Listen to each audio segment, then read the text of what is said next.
Boy begged bikers, walk me to school, they beat me daily. They found out the bully's father. The morning air was cool and still carried that early autumn crispness that makes your breath visible when you exhale. The kind of morning when most people are still wrapped in blankets, hitting the snooze button one more time before facing another day. But at 6:15 in the morning, long before most kids his age would even think about waking up, 10-year-old Danny Chen stood at the corner of 5th Street and Henderson Avenue, his small frame barely visible in the dim light from the street lamp overhead, his backpack hanging off one shoulder in that defeated way that makes you look smaller and more vulnerable than you really are. He was waiting for something, or more accurately someone, and the way he kept glancing nervously down the street in both directions, the way his hands trembled slightly as he clutched the straps of his backpack, the way he kept looking over his shoulder as if expecting danger to materialize from the shadows at any moment, all of this painted a picture of a child living in fear, a child who had been hurt so many times that anticipating pain had become his default state of being. What Danny was waiting for was the sound he had heard every morning for the past 3 weeks,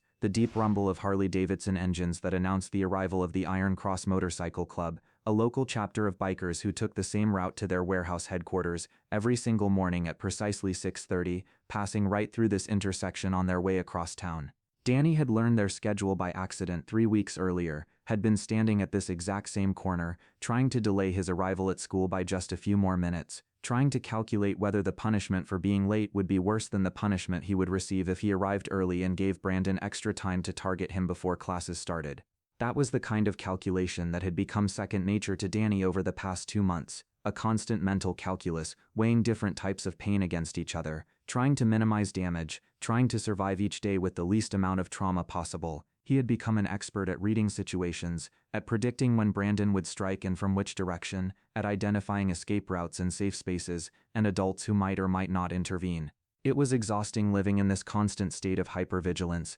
exhausting being afraid all the time, exhausting knowing that today would bring more pain and humiliation, and that tomorrow would too, and that there seemed to be no end in sight. Danny had noticed them the first time by accident, had been standing at this same corner trying to work up the courage to walk the 8 blocks to Lincoln Elementary School, trying to convince himself that maybe today would be different, maybe today Brandon Caldwell and his gang of tormentors would leave him alone, maybe today he could just go to school and learn and eat lunch, and come home without being shoved into lockers, or having his homework ripped up, or being locked in bathroom stalls, or enduring the dozens of other daily humiliations that had become so routine he could barely remember what it felt like to not be afraid. The bikers had roared past that first morning, and Danny had watched them with the kind of fascination that children have for anything that seems powerful and dangerous and outside the normal rules of society, had watched the way people on the sidewalk stopped and stared, had noticed how even the adults seemed a little bit intimidated by these men on their massive motorcycles wearing leather vests covered in patches and chains.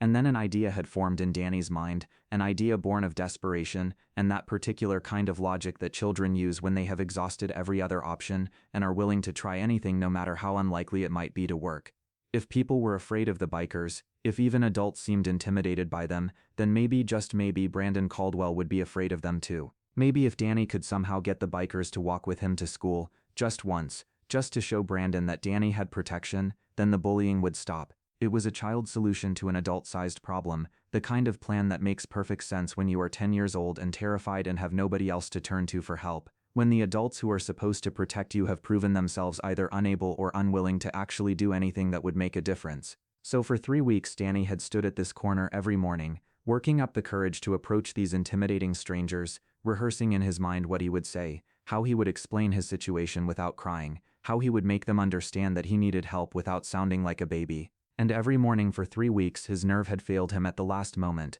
and he had watched the bikers pass by without saying anything, and then he had walked to school alone, and endured another day of torture, another day of being the target, another day of wishing he could just disappear. But today was different. Today was Monday, which meant it had been exactly 2 months since the bullying started, exactly 8 weeks of daily abuse, exactly 56 days of being afraid to go to school, afraid to eat lunch in the cafeteria, afraid to use the bathroom, afraid to walk through the hallways, afraid of existing in a space where Brandon Caldwell might see him. And something inside Danny had reached a breaking point over the weekend. Some internal reserve of strength that had been slowly depleting had finally run completely dry, and he had made a decision. Either he would ask these bikers for help today, or he would not go to school at all. He could not endure another week, another day, another hour of the torture that his life had become. So when he heard the familiar rumble of engines approaching from the west, When he saw the headlights cutting through the morning dimness, Danny took a deep breath and stepped off the curb into the street, positioning himself directly in the path of the approaching motorcycles, his small form illuminated by their headlights, his hands raised in that universal gesture of someone who needs help and is willing to risk everything to get it. The lead biker, a man whose road name was Diesel and whose real name was Michael Harrison, saw the kid step into the street and immediately hit his brakes, his years of riding experience allowing him to stop smoothly without skidding or losing control, and the three bikers behind him followed suit, their engines dropping from a roar to a rumble to an idle as they came to a complete stop about 10 feet from where Danny stood. For a long moment nobody moved, nobody spoke. There was just the sound of engines idling and the boy standing in the middle of the street looking small and scared and determined all at the same time. Diesel killed his engine and climbed off his bike, and his brothers, men called Wrench and Bones and Prophet, did the same, and the four of them approached Danny slowly, carefully, the way you approach a frightened animal that might bolt at any sudden movement. Diesel was a big man, 6 feet 2 inches and probably 240 pounds, with a beard that reached the middle of his chest and arms covered in tattoos that told stories of a life lived hard and outside the boundaries of polite society. He had been riding with the Iron Cross for 23 years, had earned his patches through loyalty and courage, and a willingness to stand up for his brothers no matter what the cost. His real name was Michael Harrison, and he had grown up in foster care, bouncing between 17 different homes before aging out of the system at 18, with nothing but a garbage bag full of clothes and a deep mistrust of authority figures who claimed to care about children's welfare. He had learned early that the adults tasked with protecting kids often failed spectacularly at that job, that systems designed to help vulnerable children frequently made their situations worse, that sometimes the people who were supposed to be safe were actually the most dangerous. He had been abused in 3 of those foster homes, had been neglected in most of the others, had learned to fend for himself and trust nobody because trusting people just gave them the power to hurt you. The Iron Cross had been the first real family he had ever known, the first group of people who followed through on their promises to have his back, the first place where loyalty actually meant something concrete rather than just being empty words. He had seen a lot in those 23 years, had witnessed enough human cruelty and stupidity and suffering to make him cynical about most things, but he had also maintained a core belief that children were innocent and deserved protection, that anyone who hurt kids was the lowest form of scum, that one of the primary purposes of the Brotherhood was to use their strength and intimidating presence to defend those who could not defend themselves. This belief was not just abstract philosophy to Diesel, it was deeply personal, rooted in his own childhood trauma, rooted in his memories of being that scared kid who needed help and did not get it, rooted in his determination that if he had the power to prevent even one child from experiencing what he had experienced, then using that power was not optional but mandatory. So when he looked down at this scared kid standing in the middle of the street at 6:30 in the morning, when he saw the bruises on the boy's arms that were poorly hidden by a long-sleeved shirt on a day that was probably too warm for long sleeves, when he noticed the split lip that was still healing and the black eye that had faded to a sickly yellow-green, Diesel felt something tighten in his chest, felt that familiar anger rising up that always came when he encountered injustice and suffering, especially when the victim was a child. He knelt down to bring himself closer to Danny's eye level and spoke in a voice that was surprisingly gentle, coming from someone who looked as intimidating as he did. "What is your name, kid, and what are you doing standing in the middle of the street trying to get yourself killed?" Danny swallowed hard, his mouth suddenly dry, his rehearsed speech completely forgotten as he stood face to face with this huge tattooed biker who looked like he could break Danny in half without even trying. When he finally spoke, his voice came out as barely more than a whisper, and he had to repeat himself twice before Diesel could hear him clearly over the sound of the idling motorcycles. "My name is Danny Chen, and I need your help. Please, they beat me up every day at school, and nobody will stop them, and I am afraid to go anymore. But my mom makes me go, and I thought maybe if you walked with me just one time, then maybe they would leave me alone because everyone is scared of you, and if they knew I had protection, maybe they would stop hurting me." The words came out in a rush, tumbling over each other in that way that happens when you have been holding something inside for so long that once you start talking you cannot stop until every single word has escaped. And by the time Danny finished speaking he was crying, tears streaming down his face, his whole body shaking with the release of admitting out loud to someone, anyone, just how scared and desperate and alone he had been feeling. Diesel looked at his brothers, and he could see in their faces the same mixture of anger and compassion that he was feeling, could see that they all understood without words being spoken that they were going to help this kid, that there was no question or debate about it, that the moment Danny stepped into the street and asked for their protection, he had become their responsibility. If you believe that no child should have to live in fear, that bullying is not just kids being kids, but is actual violence that causes real trauma, that we as a society have a moral obligation to protect the vulnerable, especially when the systems meant to protect them have failed, then I need you to take 2 seconds right now to like this video, to leave a comment telling me where you are watching from, and to subscribe to this channel, because stories like Danny's need to be heard by people who still believe in standing up for what is right, even when it is uncomfortable or difficult. Diesel put a hand on Danny's shoulder, feeling the boy flinch at the contact, noticing how thin he was, how his clothes hung loose on his frame as if he had lost weight recently, how his eyes had that haunted quality that comes from prolonged trauma. He spoke quietly but firmly, in a tone that left no room for doubt or argument. "We are going to walk you to school, Danny, and we are going to have a conversation with whoever has been hurting you, and we are going to make sure this stops, today, right now. Do you understand?" Danny nodded, unable to speak, overwhelmed by the sudden realization that for the first time in 2 months, someone had actually listened to him, someone had actually taken his pain seriously, someone had actually offered to do something real and concrete to help him instead of just telling him to ignore the bullies or toughen up or tell a teacher. The 4 bikers fired up their motorcycles again and formed a protective formation around Danny, with Diesel walking beside the boy and the other 3 flanking them on their bikes, moving slowly to match Danny's walking pace, their massive machines rumbling quietly in first gear as they proceeded down the street toward Lincoln Elementary School. Wrench, whose real name was Thomas Garcia, rode on Danny's left side, his eyes constantly scanning for threats the way he had been trained to do during his 10 years as a military police officer before medical retirement after an injury in Afghanistan. He had joined the Iron Cross looking for the same sense of brotherhood and purpose he had lost when he left the service, had found in the motorcycle club a group of men who understood loyalty and honor in ways that civilians often did not. Bones, born Marcus Williams, rode on the right, his tall thin frame giving him the skeletal appearance that had earned him his road name, though beneath that lean exterior was a man who had survived childhood leukemia and dedicated his adult life to helping other cancer survivors, volunteering at children's hospitals in his spare time, understanding viscerally what it meant to be vulnerable and afraid and dependent on others for survival. Prophet, the youngest of the 4 at only 32, brought up the rear on his bike, his road name earned not from any religious devotion but from an uncanny ability to read situations and predict how they would unfold, a skill that had kept the club out of trouble more times than anyone could count. His real name was David Nguyen, son of Vietnamese refugees who had escaped Saigon in 1975,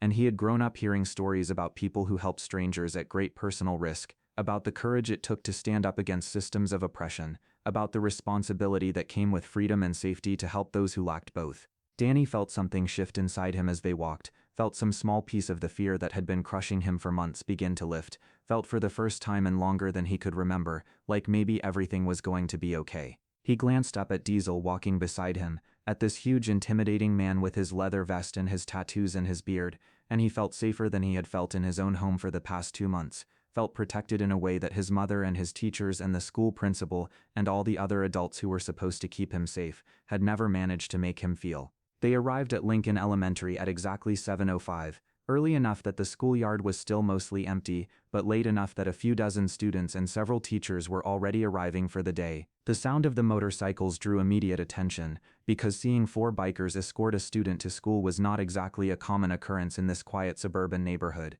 and people stopped what they were doing to stare as Danny walked through the front gates flanked by his unlikely protectors. Diesel killed his engine and climbed off his bike, and his brothers did the same, and the 4 of them followed Danny into the schoolyard, their presence creating a ripple of whispers and pointed fingers and nervous glances from kids and adults alike. Danny led them to a corner of the yard near the basketball courts, where he usually tried to hide in the morning before the bell rang, where he would make himself as small and invisible as possible, and pray that Brandon Caldwell would not notice him, would not decide that today was a good day to start the torment early. But today Danny did not hide. Today he stood in the middle of the yard with 4 bikers surrounding him, and he waited. He did not have to wait long. Brandon Caldwell appeared within 5 minutes, walking across the yard with his usual swagger, flanked by his 2 constant companions, kids named Tyler and Jake, who served as Brandon's enforcers and backup, who laughed at his jokes and joined in his cruelty and made sure that nobody interfered when Brandon decided to target someone. Brandon was 12 years old, big for his age,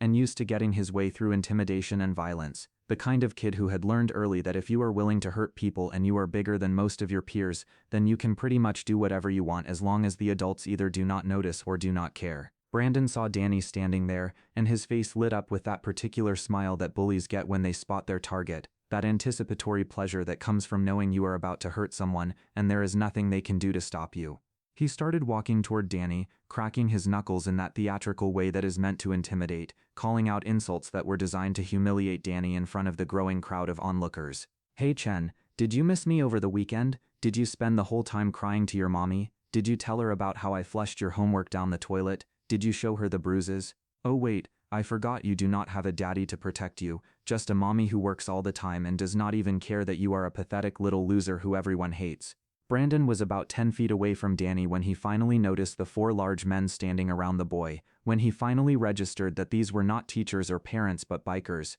actual leather-wearing tattooed motorcycle-riding bikers, and his swagger faltered for just a moment, just long enough for doubt to flicker across his face before his pride and ego pushed it back down. He stopped walking and crossed his arms and tried to look tough, tried to project the same confidence he always showed when he was tormenting Danny, but there was something different in his voice now, something that suggested he was not quite as sure of himself as he wanted to appear. "Who are these guys, Chen? Did you hire yourself some bodyguards? That is so pathetic. You are such a baby that you need adults to protect you from me." Dazel took a step forward, placing himself directly between Brandon and Danny, and when he spoke his voice was quiet, but carried that edge of barely controlled violence that made it clear this was not a man who made empty threats. "My name is Diesel, and these are my brothers from the Iron Cross Motorcycle Club. Danny here told us about some problems he has been having at this school, told us about a bully who has been beating him up every single day for the past 2 months. He asked us to walk him to school this morning because he is afraid for his safety, and we take that very seriously,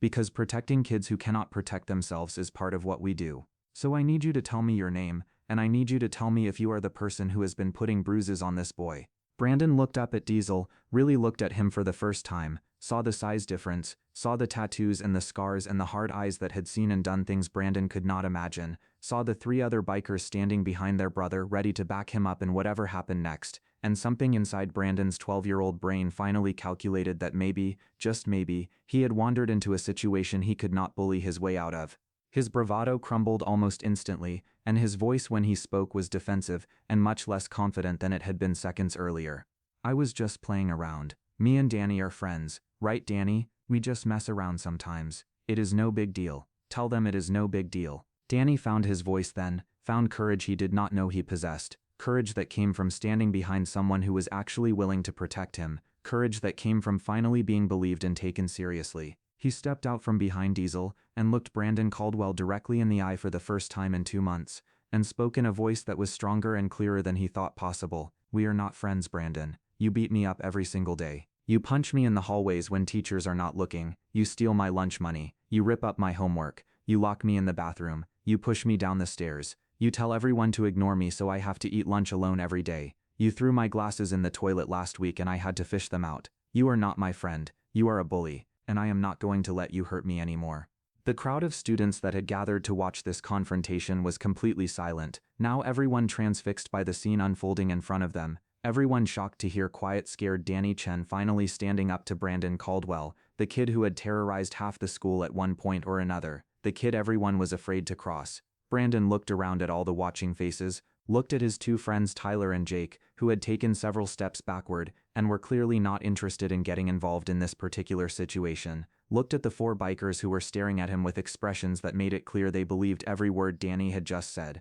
and he seemed to physically deflate, seemed to shrink down from the cocky bully he had been minutes ago into just a scared kid who had been caught doing something wrong. Diesel was not done though. He had dealt with enough bullies in his life to know that public humiliation alone rarely changed behavior permanently, that you had to get to the root cause of why someone became a bully in the first place, if you wanted to actually solve the problem rather than just temporarily suppress the symptoms. He looked down at Brandon and spoke in that same quiet voice that somehow managed to be more intimidating than shouting would have been. "Where are your parents, kid? I think we need to have a conversation with them about your behavior." Brandon's face went pale at the mention of his father, and Diesel noticed the reaction immediately, noticed the way the boy's hands started shaking, noticed the flash of genuine fear that crossed his face, and Diesel understood in that moment that there was more going on here than just a kid who enjoyed hurting others. Before Brandon could answer, a voice cut through the tension, a loud authoritative voice that belonged to someone used to being obeyed without question. "What is going on here? Who are you people, and what are you doing on school property?"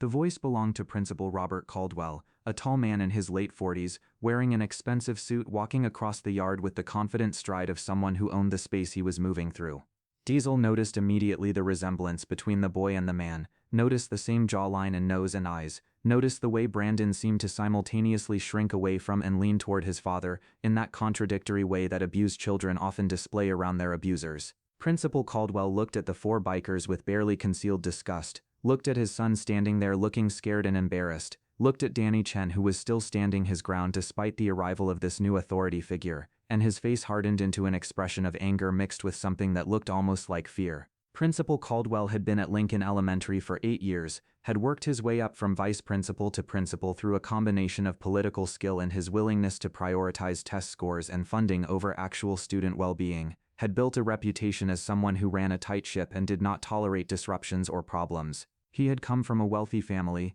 had attended private schools himself, had never known what it was like to be vulnerable or afraid or powerless. His own father had been a school superintendent who taught him that in the education system, as in all bureaucracies, the appearance of success mattered more than actual success, that managing perceptions and controlling narratives was more important than solving real problems. Robert Caldwell had internalized these lessons thoroughly, had built his career on looking good on paper while ignoring or covering up anything that might tarnish his record or reflect poorly on his leadership. His son Brandon had been attending the school for 3 years, and Robert Caldwell had spent those 3 years protecting his boy from consequences, had covered up countless incidents of bullying and violence through a systematic process of intimidation and misdirection. When teachers tried to report Brandon's behavior, Caldwell would call them into his office and suggest that perhaps they were not managing their classrooms effectively, that maybe the problem was their inability to control students rather than Brandon's conduct. When parents complained about Brandon hurting their children, Caldwell would point to the school's anti-bullying policy and claim they were following all proper procedures while simultaneously ensuring those procedures led nowhere. He had threatened at least 3 teachers with poor performance reviews when they persisted in documenting Brandon's violence,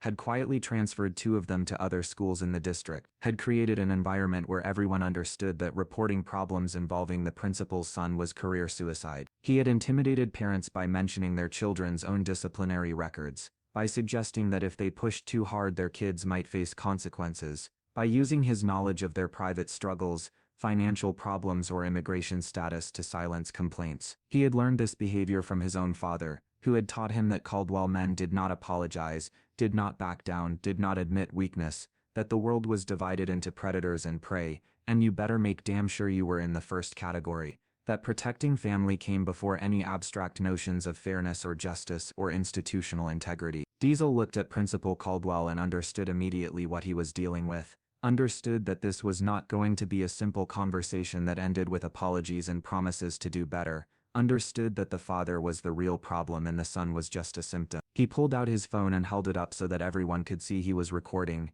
because he had learned long ago that when dealing with powerful people who abused their authority, you needed documentation, you needed evidence, you needed something that could not be denied or dismissed later when they tried to rewrite history. I am Diesel, this is Wrench, Bones and Profit. We are from the Iron Cross Motorcycle Club, and we are here because Danny Chen asked us to walk him to school this morning because he is being bullied by your son Brandon. And before you try to deny it or minimize it or make excuses, you should know that Danny showed us his bruises, told us about months of systematic abuse, and we just watched your son admit to multiple acts of violence and intimidation. So what we need from you, Principal Caldwell, is an explanation of why this has been allowed to continue for so long when it is your job to keep students safe, and we need a plan for what you are going to do to make sure it never happens again. Principal Caldwell's face turned red, and for a moment Diesel thought the man was going to physically attack him, could see the rage building behind his eyes, could see him calculating whether he could get away with throwing these bikers off school property and pretending this conversation never happened. But Robert Caldwell was not stupid, and he could see the phone recording him, could see the crowd of students and teachers watching, could see that this was not going to go away quietly no matter how much authority he tried to wield. He tried to regain control of the situation through intimidation, speaking in that condescending tone that administrators use when they want to remind you that they have power and you do not. You people need to leave immediately. This is school property and you are trespassing. Whatever Danny has told you is clearly exaggerated. Boys will be boys, and sometimes they play rough, but that does not constitute bullying. My son is a good kid who would never intentionally hurt anyone. Now I am going to have to ask you to leave before I call the police and have you arrested for trespassing and harassment. Wrench, who had been silent up until this point, chose that moment to speak up, and his voice carried across the schoolyard with perfect clarity. We are not going anywhere until we are satisfied that Danny is going to be safe. And we have already called the police ourselves. They should be arriving any minute now, along with a reporter from the local news who I notified about a story involving systematic bullying being covered up by a school principal, who happens to be the bully's father. So unless you want this to become a much bigger problem than it already is, I suggest you stop threatening us and start thinking about how you are going to address the fact that your son has been committing assault on a daily basis while you used your position to protect him from consequences. Principal Caldwell's expression changed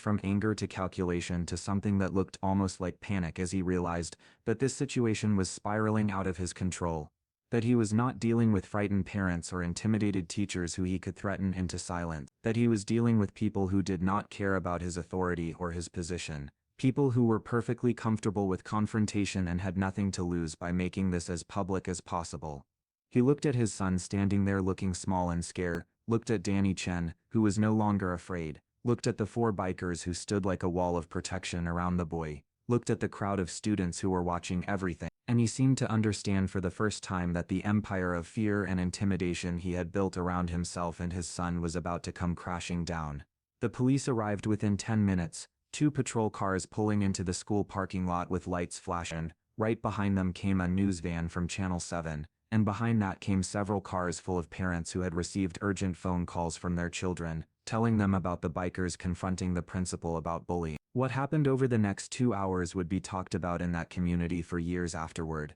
would become one of those moments that divided time into before and after, would change the trajectory of countless lives in ways both big and small. The police interviewed Danny extensively, and other students who had been bullied by Brandon came forward to tell their own stories, emboldened by Danny's courage and by the presence of adults who actually seemed interested in listening to them. The reporter interviewed Diesel and got the whole story on camera, interviewed Danny's mother who arrived in tears having rushed from her job at the hospital where she worked as a nurse, interviewed other parents whose children had been victimized. The school district superintendent was called and arrived looking furious that this situation had been allowed to fester, that a principal had abused his authority so flagrantly, that the district's reputation was being damaged on live television. Child Protective Services was contacted because multiple adults had noticed signs that Brandon himself was being abused at home, that the violence he inflicted on others was something he had learned from his father. That intervention was needed, not just to protect Brandon's victims but to protect Brandon himself.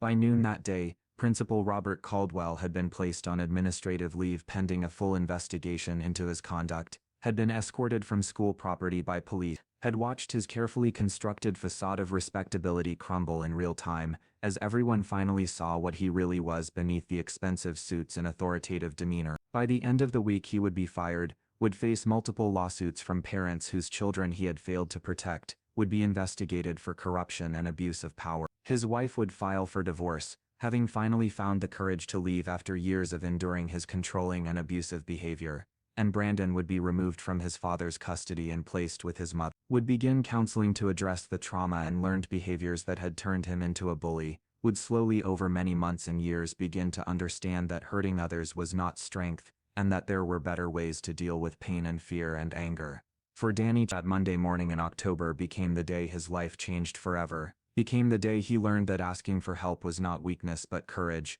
that there were still good people in the world who would stand up for you if you gave them the chance, that sometimes the scariest looking people were actually the kindest. The Iron Cross bikers did not just walk him to school that one morning and disappear. They became part of his life, checking in regularly, making sure he was okay, connecting his mother with resources and support, attending his school events, becoming the positive male role models he had never had. Diesel in particular took Danny under his wing, teaching him about self-respect and standing up for himself without becoming like Brandon, showing him that real strength was about protecting others, not dominating them, giving him the kind of mentoring relationship that every kid needs, but not every kid gets. Danny's mother, Sarah Chen, cried the first time she met the bikers properly, cried as she thanked them over and over for doing what she had been unable to do, despite months of trying, for protecting her son when the school system failed him, for standing up to power when it would have been easier to just drive past and mind their own business. She had been trying to get help for Danny for months,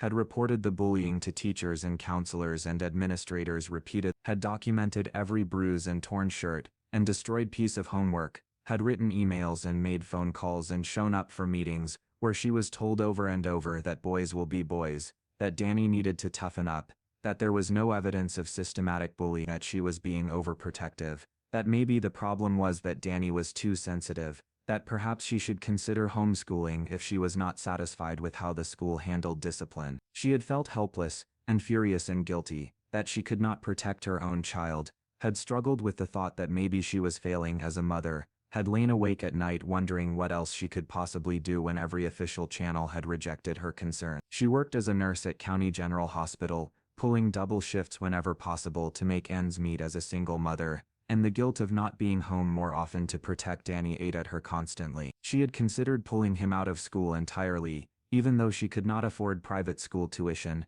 and did not know how she would manage homeschooling while working 60-hour weeks just to keep their small apartment and put food on the table. She had taken Danny to therapy after the bullying started, using money she could barely spare, and the therapist had been helpful in teaching him coping strategies, but had gently suggested that removing him from the toxic environment might be the only real solution, advice that felt impossible to follow, given her financial constraints and work obligations. Sarah had grown up in a traditional Chinese-American family where showing weakness or asking for help from outsiders was discouraged, where you were supposed to handle your problems privately within the family. But she had broken those cultural expectations out of desperation, had reached out to other parents and community organizations, and anyone she thought might be able to help. Nothing had worked until 4 bikers decided that a scared kid in the street deserved their time and attention. The bikers had done in one morning what months of her advocacy had failed to accomplish, and she made sure to tell anyone who would listen that the Iron Cross Motorcycle Club were heroes,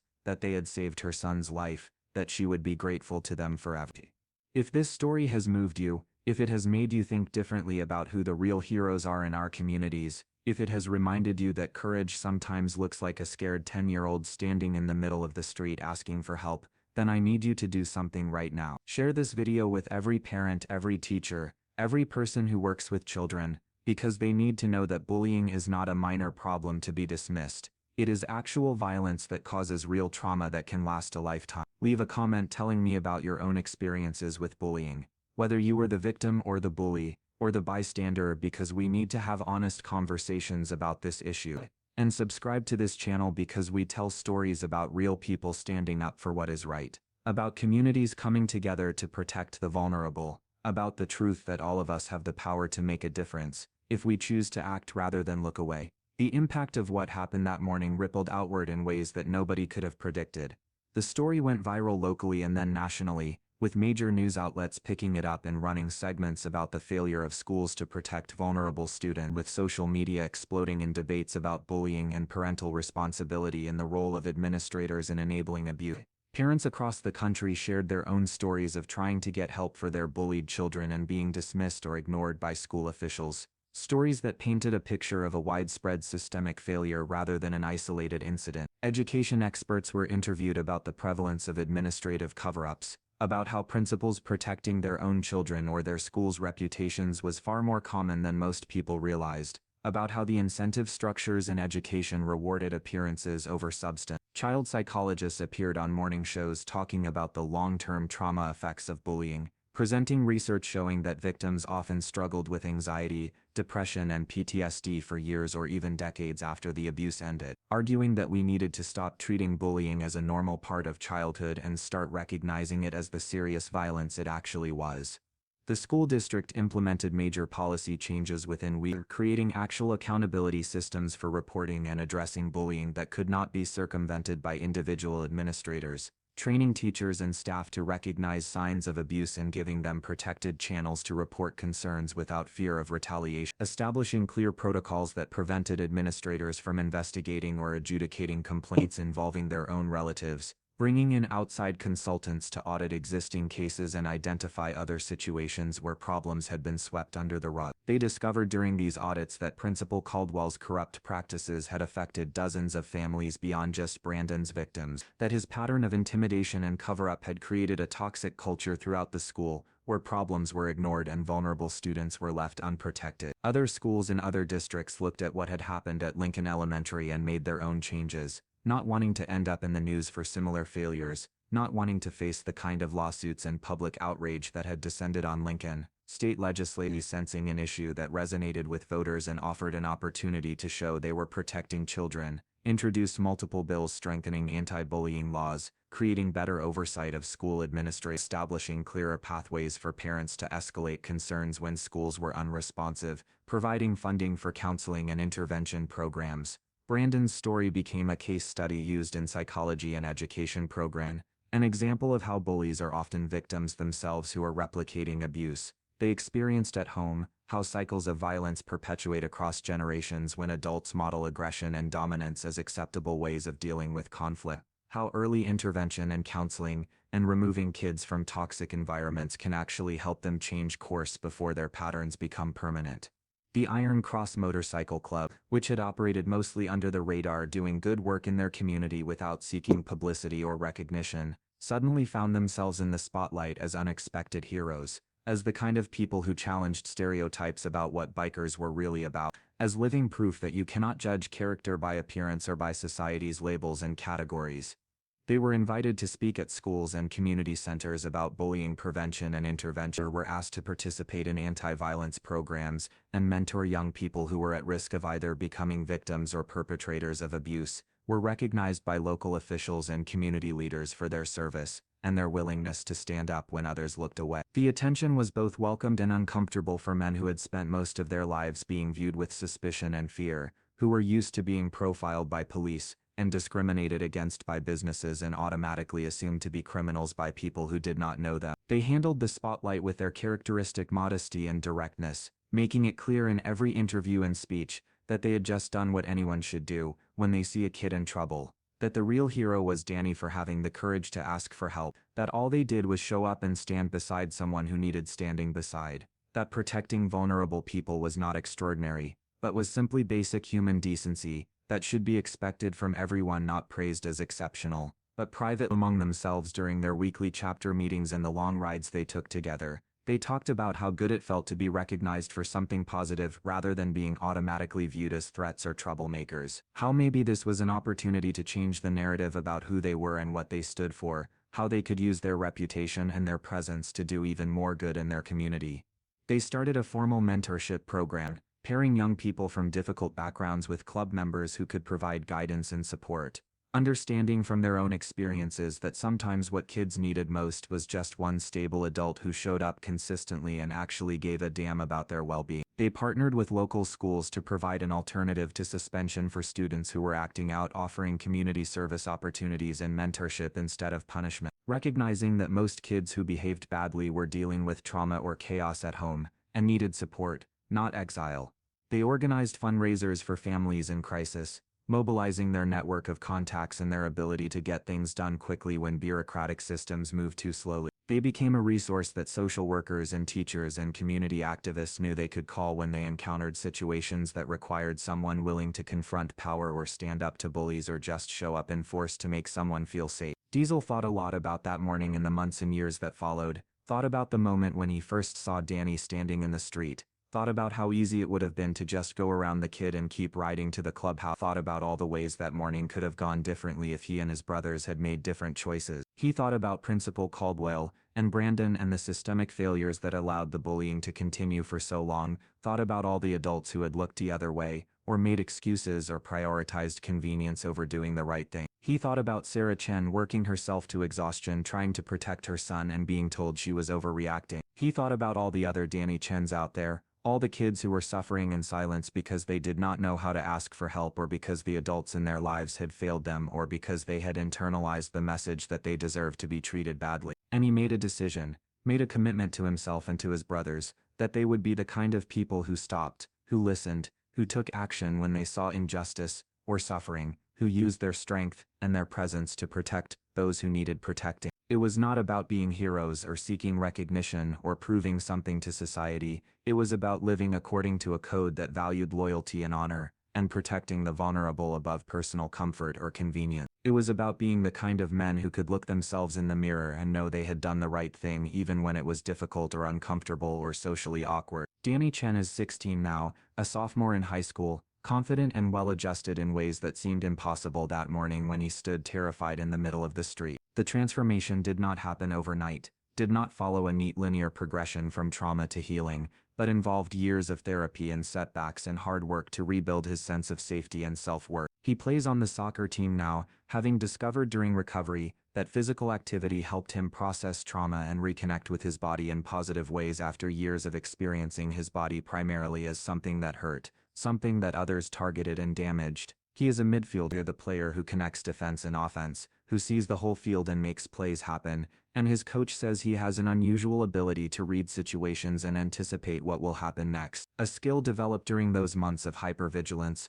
when predicting danger was a matter of survival. He has a solid group of friends, has learned slowly and painfully to trust people again, to let them get close, to believe that not everyone will hurt him even though some people do. He gets good grades, maintains a 3.8 GPA, plans to study psychology or social work in college, wants to work with kids who have experienced trauma because he understands from the inside what they are going through and knows how desperately they need adults who actually get it. He volunteers at a community center every weekend, teaching younger kids self-defense and conflict resolution, passing along skills that Diesel taught him, helping other children learn to protect themselves while also learning to de-escalate conflicts and recognize when fighting is necessary, versus when walking away is wise. He still sees Diesel and the other Iron Cross bikers regularly, considers them family in ways that go deeper than blood relation, credits them with saving his life even though they insist they just gave him a hand when he needed one. They attend his soccer games, show up at school events, check in with him regularly, have become the positive male role models and father figures he never had growing up without a dad. He speaks at schools sometimes, telling his story when administrators or counselors ask him to talk to students about bullying and asking for help, and he is remarkably articulate about his experiences, able to describe the trauma without being overwhelmed by it, able to offer hope to other kids who are currently suffering, without minimizing how hard the recovery process can be. He talks openly about the therapy that helped him process everything, about the PTSD diagnosis he received and the coping strategies he learned for managing anxiety and hypervigilance, about the scars that never fully disappear, but can be integrated into who you are in healthy ways rather than defining everything about you. And he keeps a photograph on his desk at home, a photograph that was taken that morning by one of the students who watched everything unfold, a photograph that shows him standing in the schoolyard surrounded by 4 large bikers, protected and safe for the first time in months. In the photograph he is smiling, and even though you can see the fear still lingering in his eyes, you can also see hope, can see the beginning of healing, can see a boy who is starting to believe that maybe the world is not entirely cruel, that maybe there are good people who will stand up for you when you need them most.